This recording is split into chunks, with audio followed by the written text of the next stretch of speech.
Welcome to my channel. आपका रास academy में स्वागत है। आज हम लोग पहले क्लास का लेक्चर आपको मिल जाएगा कमेंट सेक्शन में, और आज हम लोग सेकेंड क्लास के बारे में जानने वाले हैं। तो क्लासिफिकेशन ऑफ मैटर से स्टार्ट किए थे और प्योर सबस्टांसेस का क्लासिफिकेशन लास्ट क्लास में कंप्लीट हो गया था। आज हम लोग इम्प्योर सबस्टांस का क्लासिफिकेशन के बारे में जानेंगे। तो चलिए स्टार्ट करते हैं। कल का थोड़ा सा रिवीजन कर लेंगे। तो मैटर को हम लोग क्लासिफाई किए थे। मैटर आपका दो प्रकार का होता है, एक प्योर सबस्टांस या प्योर मैटर और दूसरा इम्प्योर सबस्टांस या इम्प्योर मैटर, दूसरा इम्प्योर। तो प्योर के बारे में लास्ट क्लास में जाना गया था। तो प्योर कितने प्रकार के होते हैं? दो प्रकार के प्योर बताए गए थे, एक एलिमेंट, दूसरा कंपाउंड। एलिमेंट हम तीन प्रकार के जानते थे, मेटल, नॉन मेटल और मेटेलॉइड। और कंपाउंड हमें दो प्रकार का देखने को मिला था, एक ऑर्गेनिक कंपाउंड और दूसरा इनऑर्गेनिक कंपाउंड। आज हम लोग इम्प्योर के बारे में जानेंगे। तो इम्प्योर सबस्टांसेस दो प्रकार के होते हैं। पहला होमोजीनियस और दूसरा हेट्रोजीनियस।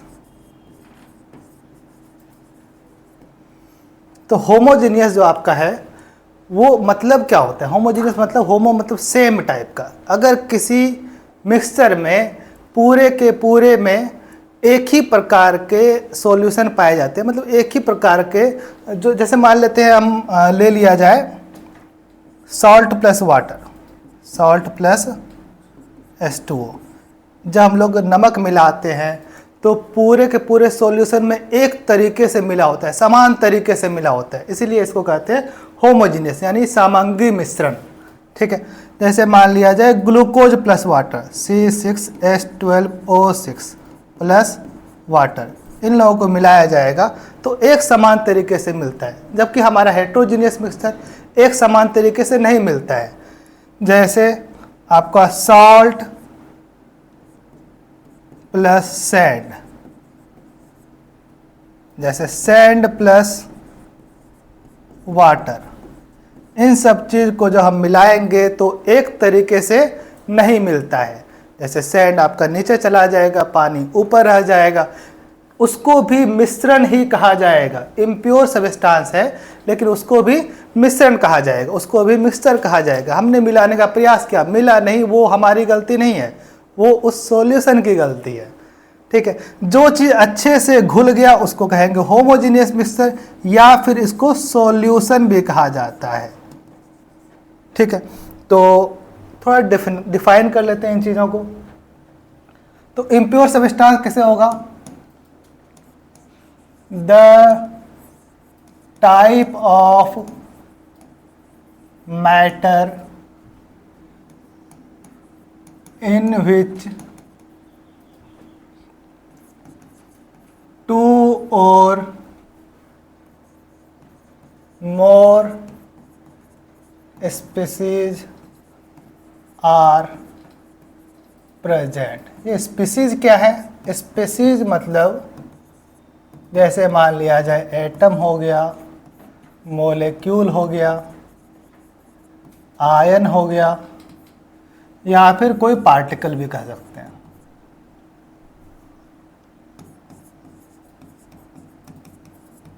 तो कुछ भी चीज को हम लोग स्पीसीज कहें।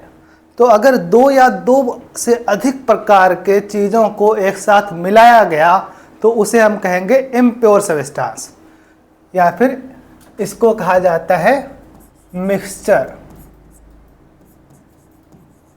ठीक है, तो इसमें सबसे पहले हम लोग जानेंगे होमोजीनियस मिक्सचर में। जैसे मान लेते हैं ये हमारा सोल्यूट का पार्टिकल है। अच्छा, सोल्यूट क्या होता है?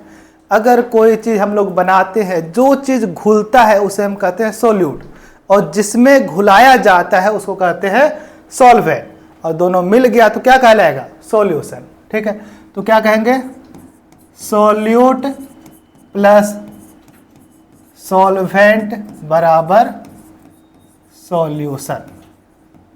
ठीक है, तो जैसे ये देखिए, ये मान लिया जाए कि चीनी का क्रिस्टल है, इसको हम लोग पानी में डाले हैं। तो जैसे ही चीनी के क्रिस्टल को हम पानी में डालेंगे तो एक एक चीनी का मॉलिक्यूल को चारों तरफ से पानी से घेर लिया जाएगा। एक एक चीनी के मॉलिक्यूल को चारों तरफ पानी से घेर लिया जाएगा। ये मान लिया जाए शुगर मॉलिक्यूल है, ये मान लिया जाए ये आपका शुगर मॉलिक्यूल है, और ये रेड वाला जो आपको दिख रहा है ये है हमारा पानी का मॉलिक्यूल। ठीक है, तो पानी का मॉलिक्यूल शुगर मॉलिक्यूल को चारों तरफ से घेर लेता है, तो इस प्रोसेस को कहते हैं सॉल्वेशन। अगर मान लेते हैं कोई चीज़ हम घुला रहे हैं किसी भी चीज़ में तो उसको कहेंगे सॉल्वेशन। ठीक है, तो होमोजीनियस मिक्सचर हम किसे कहेंगे? चलिए इसको थोड़ा सा डिफाइन कर लेते हैं। The type of mixture in which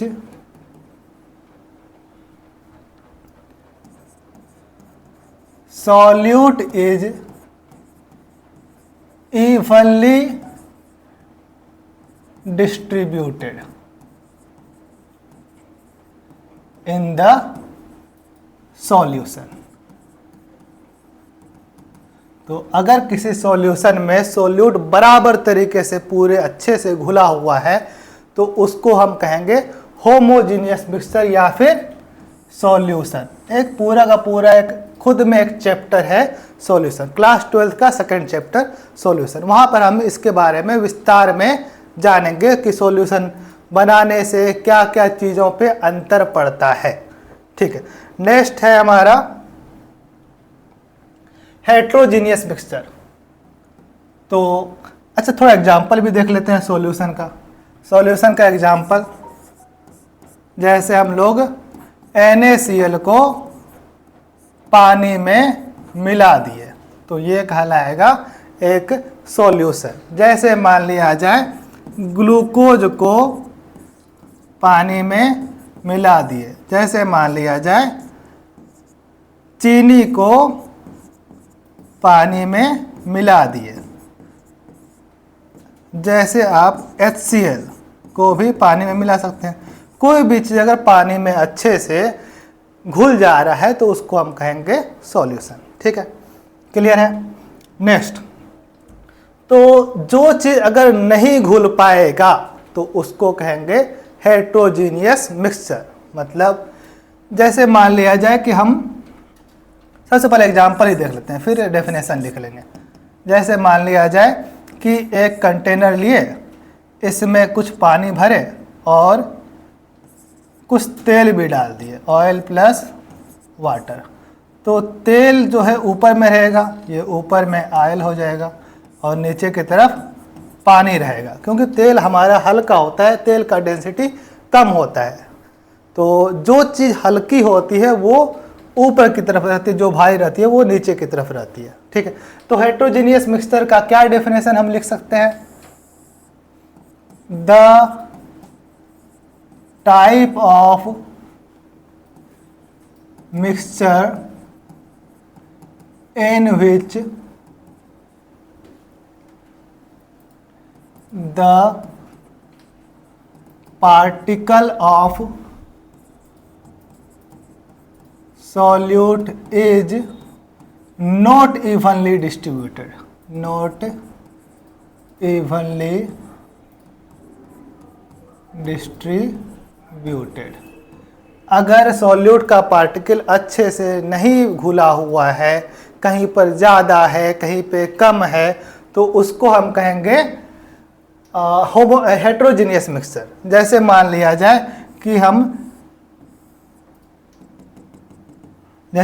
जाए कि सॉइल को यानी मिट्टी को पानी में मिला दिए, तो देखने में आएगा कि नीचे की तरफ ज़्यादा मिट्टी हो जाता है ऊपर की तरफ हल्का कम रहता है, ठीक है।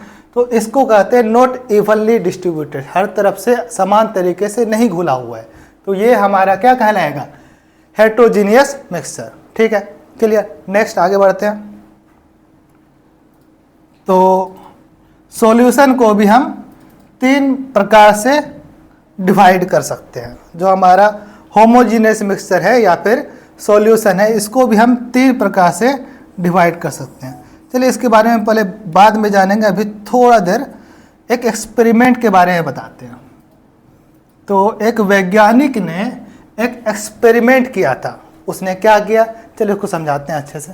उन्होंने क्या किया, एक बैटरी लिया और उससे एक बल्ब जोड़ा। ये क्या है, ये बल्ब है, और ये क्या है, सेल है या फिर बैटरी, कुछ भी कह सकते हैं। और उसके बाद क्या किया, उसका 2 तार को एक किसी कंटेनर में डाल दिया और फिर इस तरीके से कनेक्ट कर दिया। जैसे इसको कनेक्ट किया गया तो बताइए बल्ब जलेगा? बिल्कुल नहीं जलेगा, क्योंकि दोनों तार अलग अलग है, तो ये बल्ब नहीं जलेगा। तो अब इस कंटेनर को टेस्ट चीज माना गया, मतलब इसमें अलग अलग चीजें डाली जाएगी। तो क्या क्या डाला गया, जैसे मान लिया जाए उन्होंने जो डाला था वो मैं बताता हूं। सबसे पहले हमने डाला डिस्टिल्ड वाटर, डिस्टिल्ड वाटर यानी कि प्योर वाटर, इम्प्योर वाटर नहीं डाले हम लोग क्या डाले, डिस्टिल्ड वाटर, ठीक है।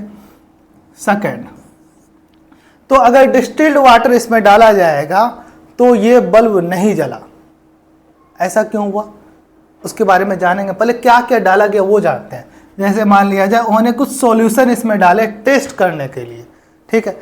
तो उन्होंने उसके बाद उस डिस्टिल्ड वाटर में नमक मिला दिया, जो नॉर्मल हमारा नमक होता है NaCl खाने वाला, उसी नमक को मिला दिया गया इस डिस्टिल्ड वाटर में। तो दिखा कि ये बल्ब जल गया।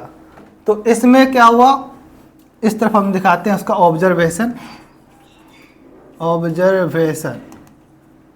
तो ऑब्जर्वेशन में पहला बार जब H2O को डाला गया डिस्टिल्ड वाटर को, तो बल्ब नहीं जला। तो इसको क्रॉस कर देते हैं।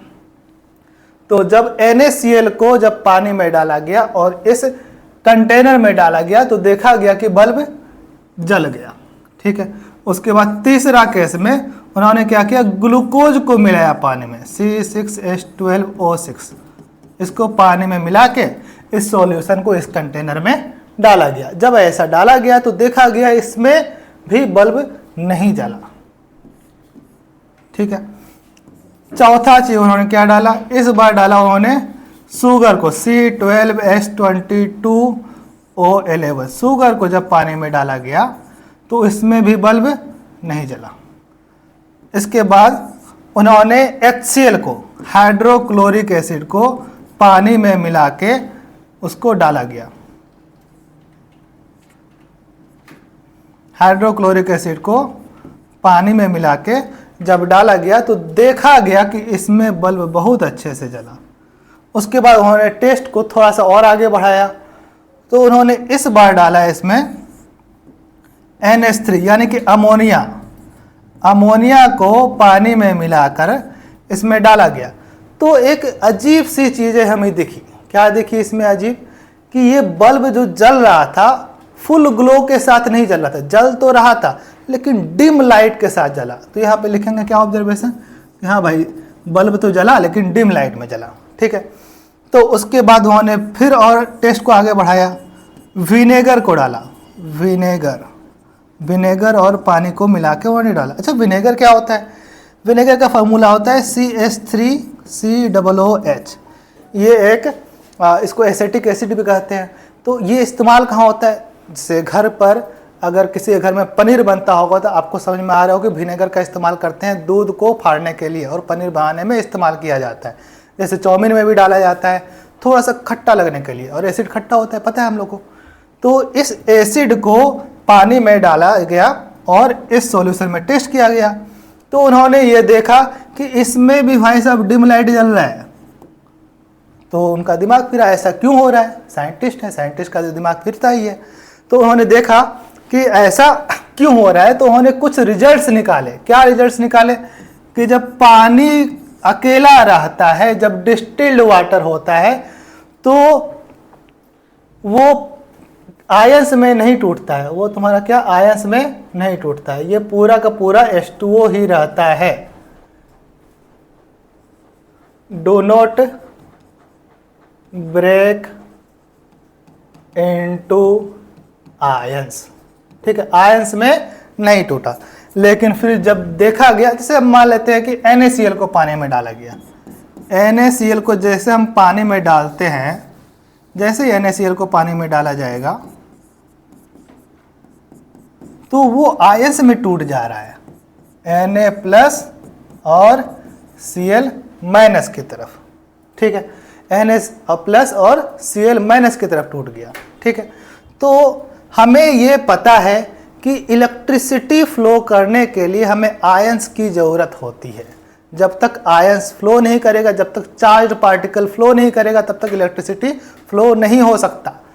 तो इसमें आयंस मिले हमें, इस कारण से इसमें बल्ब जल गया है। देखिए NaCl प्लस H2 में बल्ब जल गया, ठीक है। तो उन्होंने फिर देखा कि इसमें बल्ब क्यों नहीं जला, तो उन्होंने ग्लूकोज को जब पानी में डाला, मैक्रोस्कोपिक लेवल से जब हम लोग देखा तो ये भी पानी में नहीं टूटा। क्या हुआ था, बस ग्लूकोज का मॉलिक्यूल के चारों तरफ पानी का मॉलिक्यूल्स आ गया था। जैसा कि हम लोग ये लास्ट फोटो में हमने देखा, इस तरीके से ग्लूकोज का मॉलिक्यूल के चारों तरफ पानी का मॉलिक्यूल आ गया था, ठीक है। तो हम लोग देखते हैं यहाँ पे, जब ग्लूकोज को पानी में डाला गया तो ये ब्रेक डाउन नहीं किया, ये तुम्हारा जैसे का तैसे रह गया, ठीक है। तो इसके बाद उन्होंने देखा कि चलो ऐसा क्या हुआ इस विनेगर और NH3 में जिसमें बल्ब एकदम डिम जला, ऐसा कुछ तो खास हुआ होगा यहाँ पे, ठीक है। उसके बारे में जानते हैं। जैसे ही हम NH3 को जब पानी में डाला गया तो ये ब्रेक डाउन तो किया NH4 प्लस और OH माइनस में, ठीक है। लेकिन हुआ क्या, जैसे मान लेते हैं कि 1000 मॉलिक्यूल डाला गया NH3 का पानी में, तो उसमें से मुश्किल से 1-2 ही टूटा, सारा का सारा ब्रेकडाउन नहीं किया। तो इस कारण से आयंस की थोड़ी कमी हो गई सॉल्यूशन में। कम होने के कारण इलेक्ट्रिसिटी भी बहुत ही कम फ्लो किया, इलेक्ट्रिसिटी कम फ्लो किया, इस कारण से जो लाइट जला हमारा वो डिम जला, यही कारण है। तो इसके अनुसार से उन्होंने जो सॉल्यूशन है उनको 3 पार्ट में डिवाइड किया। किस किस पार्ट में, तो जो सॉल्यूशन है, चलिए उस स्लाइड पे लिख लेते हैं। इस सॉल्यूशन को 3 पार्ट किस में डिवाइड किया गया। तो उन्होंने पहला जो बोला कि कुछ चीज़ जिसमें बल्ब नहीं जलता है वो इलेक्ट्रिसिटी का कुचालक है, उनको कहा गया कि वो है हमारा नॉन इलेक्ट्रोलाइट, इलेक्ट्रोलाइट, ठीक है। और कुछ चीज जिसमें बल्ब जल गया एकदम अच्छे से, उसको कहा गया स्ट्रॉन्ग इलेक्ट्रोलाइट, स्ट्रॉन्ग इलेक्ट्रोलाइट, ठीक है। और जिसमें बल्ब एकदम डिम लाइट में जला उसको कहा गया वीक इलेक्ट्रोलाइट, वीक इलेक्ट्रोलाइट, ठीक है। तो इस अनुसार से हम लोग थोड़ा सा आगे बढ़ते हैं। तो ये रहा हमारा इलेक्ट्रोलाइट, ठीक है।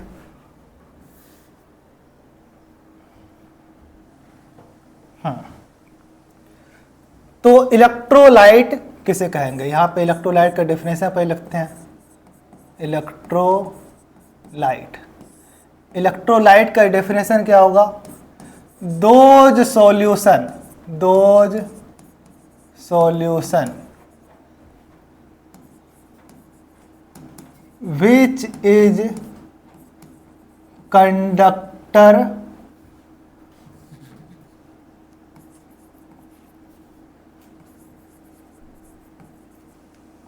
of electricity,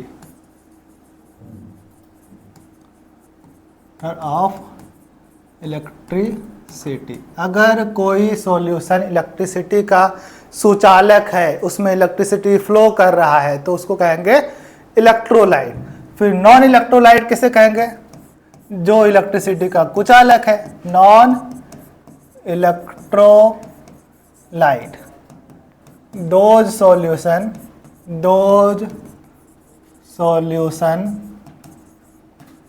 which is insulator of electricity,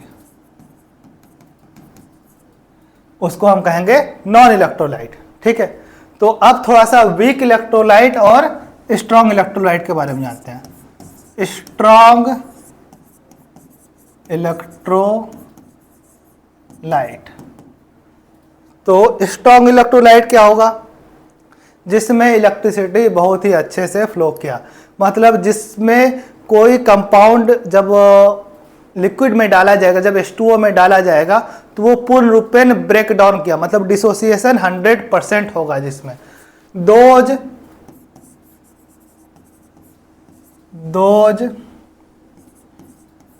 solute particle which has 100% dissociation, 100% dissociation in the water makes strong electrolyte।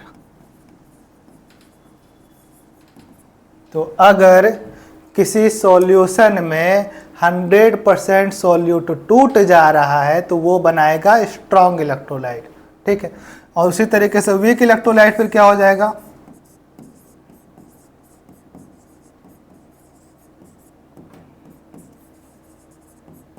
Those solute particle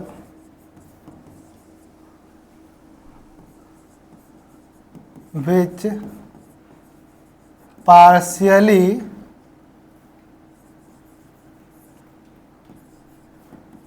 dissociate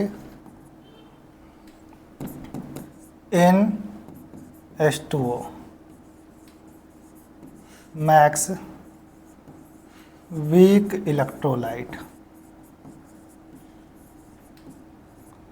मतलब जो चीज पूर्ण रूपेण सॉल्यूट पार्टिकल जब सॉल्यूशन में डाला जाएगा, जब उसमें पानी में डाला जाएगा तो पूर्ण रूपेण जो नहीं टूटेगा उसको कहेंगे हम वीक इलेक्ट्रोलाइट। ठीक है, क्लियर? बताइए, नेक्स्ट आगे बढ़ते हैं।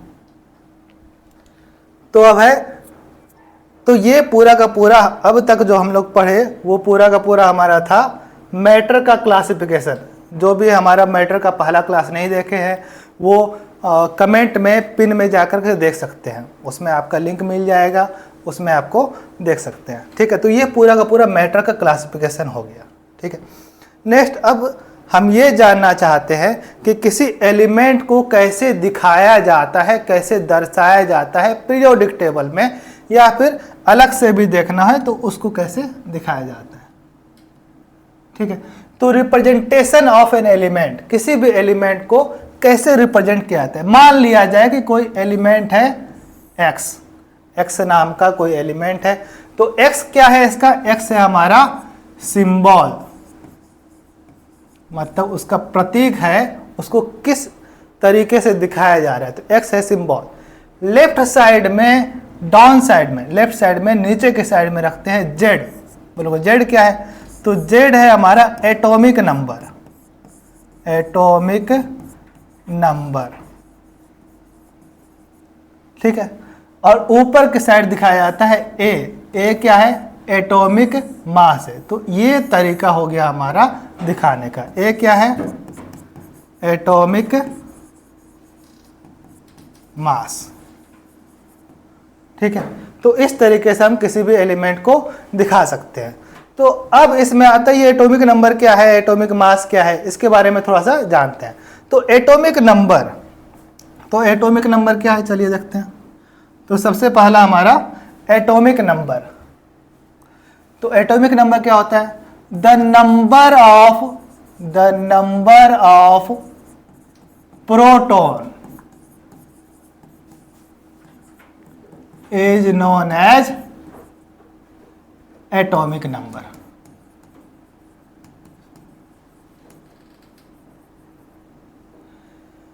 तो एटॉमिक नंबर क्या होगा? किसी भी मतलब एटम में उसके प्रोटॉन की संख्या को हम कहेंगे एटॉमिक नंबर। ये हमारा एक तरह से हर एक एटम के लिए यूनिक एटॉमिक नंबर होता है, मतलब उसका नंबर ऑफ प्रोटॉन किसी भी एटम में फिक्स रहता है। क्योंकि रदरफोर्ड ने एक जो एक्सपेरिमेंट किया था उसमें बीच में पता चला था न्यूक्लियस है। चलिए इसके बारे में बाद में जानेंगे एटॉमिक स्ट्रक्चर में, ठीक है। तो एटॉमिक नंबर क्या हो गया कि नंबर ऑफ प्रोटॉन हो गया हमारा एटॉमिक नंबर। तो इतना तो हम लोग सबको पता है कि जो बीच में होता है वो प्लस चार्ज होता है, इलेक्ट्रॉन चारों तरफ घूमते हैं। यहाँ पे क्या होता है? प्रोटॉन होता है और न्यूट्रॉन होता है, ठीक है। तो यही चीज़ बताते हैं, यही एक मॉडल है तुम्हारा रदरफोर्ड एटॉमिक मॉडल, ठीक है। तो एटॉमिक नंबर क्या हो गया? नंबर ऑफ प्रोटॉन इन्होंने एटॉमिक नंबर, हर एक एटम के लिए फिक्स होता है एटॉमिक नंबर, ठीक है। तो अगर किसी एटम को पहचानना है तो उसके प्रोटॉन की संख्या से ही पहचान सकते हैं, ठीक। तो जैसे मान लिया जाए कि कैल्शियम, तो इसका एटॉमिक नंबर 20 एटॉमिक नंबर। नीचे के साइड एटॉमिक नंबर लिखते हैं, अभी थोड़ी देर पहले बताए। तो एटॉमिक नंबर से हम किससे दिखाते हैं? जेड से। तो इसका नंबर ऑफ प्रोटॉन क्या हो जाएगा? ये हो जाएगा जेड के बराबर, यानी कि 20। उसी तरीके से मान लिया जाए सोडियम, इसका एटॉमिक नंबर कितना? 11। इसमें नंबर ऑफ प्रोटॉन क्या हो जाएगा? बराबर जेड बराबर 11। इस तरीके से हम प्रोटॉन किसी भी एटम का निकाल सकते हैं। एटॉमिक नंबर हमें पता है तो मतलब प्रोटॉन पता है, सेम होता है दोनों, ठीक है। नेक्स्ट है हमारा मास नंबर। तो ये एक्चुअल में क्या होता है? The sum of number of proton and neutron. बोले सर इलेक्ट्रॉन क्यों छोड़ दिए? क्योंकि इलेक्ट्रॉन का मास ना बहुत ही कम होता है, करीब 1835 इलेक्ट्रॉन के मास के बराबर एक प्रोटॉन होता है। तो एक तरह से इलेक्ट्रॉन क्या हो गया? बहुत ही कम मास वाला है। जैसे हम लोग मान लेते हैं 2 kg चीनी खरीदने जाते हैं तो 2-4 चीनी एक्स्ट्रा दे देता है, तो वही 2-4 चीनी के बराबर तुम्हारा इलेक्ट्रॉन है, ठीक है। तो मास नंबर क्या हो गया? मास नंबर यानी ए बराबर प्रोटॉन प्लस न्यूट्रॉन। तो यहां से हम नंबर ऑफ न्यूट्रॉन निकाल सकते हैं। कैसे? मास नंबर माइनस प्रोटॉन, और एक्चुअली में प्रोटॉन क्या है? ए माइनस प्रोटॉन को ही तो जेड कहते हैं। तो यहां से न्यूट्रॉन का नंबर हम लोग पता कर सकते हैं, ए माइनस जेड, ठीक है। क्लियर? तो अब आते हैं calculation of electron proton and neutron. तो कोई एलिमेंट जो हम बताए अभी कि ये नीचे की तरफ जेड रखते हैं, ऊपर की तरफ ए रखते हैं। तो अगर प्रोटॉन निकालना है तो प्रोटॉन हो गया एटॉमिक नंबर यानी कि जेड। तो नंबर ऑफ प्रोटॉन क्या हो गया? जेड, ठीक है। और न्यूट्रॉन निकालना है तो अभी भी फॉर्मूला ड्राइव किए कि atomic mass minus atomic number, mass number minus Z. ये हो गया हमारा नंबर ऑफ न्यूट्रॉन, ठीक है। नेक्स्ट अब हम लोग देखते हैं कि इलेक्ट्रॉन को कैसे निकालेंगे। तो इलेक्ट्रॉन क्या होता है? तो जो भी नंबर ऑफ प्रोटॉन होगा, नंबर ऑफ प्रोटॉन, उसमें घटा देंगे हम चार्ज। किसका चार्ज? अगर कोई एलिमेंट है उसमें जो भी चार्ज है उसको अगर घटा देंगे तो हमें निकल जाएगा प्रोटॉन। अगर कोई न्यूट्रल एटम है, फोर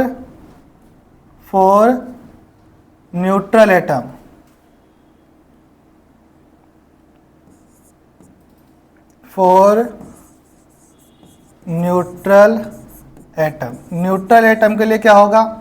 न्यूट्रल एटम के लिए इलेक्ट्रॉन बराबर प्रोटॉन, इलेक्ट्रॉन प्रोटॉन बराबर हो जाएगा, ठीक है। तो ये था हमारा आज का क्लास। तो इसके बारे में कुछ कुछ चीज़ें और भी जाननी है।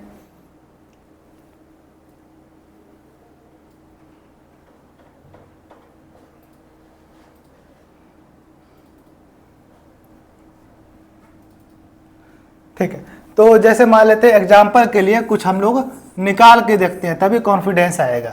जैसे एग्जाम्पल के लिए हम लोग कुछ एटम्स को लेते हैं, जैसे हमारा जैसे मान लिया जाए क्लोरीन का एटॉमिक नंबर होता है 17 और मास नंबर मान लिया जाए 35 वाला आइसोटोप लेते हैं। आइसोटोप बताएंगे नेक्स्ट क्लास में। अभी तत्कालिक इस जो दिया हुआ है उसके अनुसार से हम लोग प्रोटॉन, इलेक्ट्रॉन, न्यूट्रॉन निकाल के देखते हैं।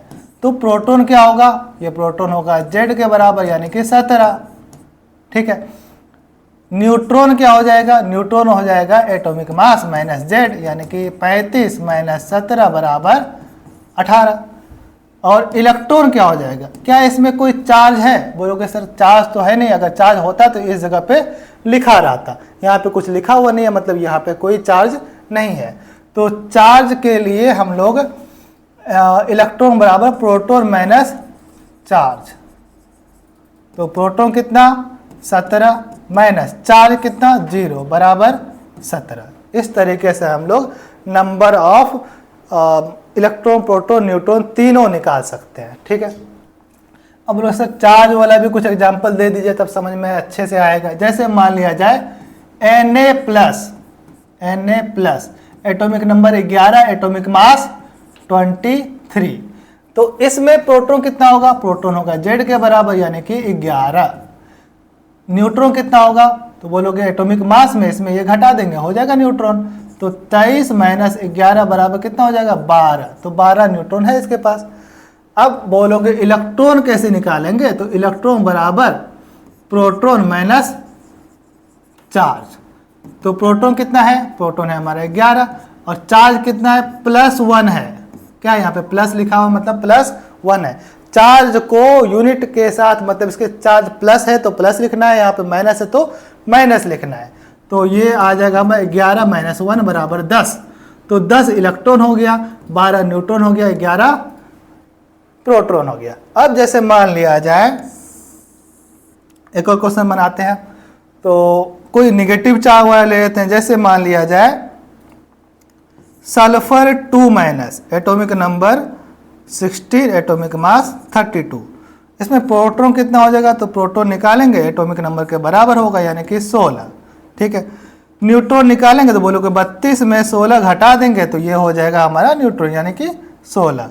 अब इलेक्ट्रॉन निकालना है तो बोलोगे प्रोटॉन माइनस चार्ज, तो प्रोटॉन कितना 16, चार्ज कितना -2, तो -2 को पूरा का पूरा ब्रैकेट में रखेंगे, तो माइनस माइनस मल्टीप्लाई हो जाएगा यानी 16 + 2 बराबर 18, ठीक है। तो इस तरीके से हम लोग किसी भी एटम, किसी भी आयन में हम लोग प्रोटॉन, इलेक्ट्रॉन, न्यूट्रॉन निकालना सीख लिए। इस पर प्रैक्टिस कीजिएगा, सारा कुछ समझ में आएगा, ठीक है। आज के क्लास में इतना ही, नेक्स्ट क्लास में हम लोग इसके आगे क्लास करेंगे, ठीक है। और हर दिन हम लोग 11 बजे लाइव होंगे कुछ दिन के बाद से, ठीक है। चलिए क्लास को बंद किया जाए यहाँ पे।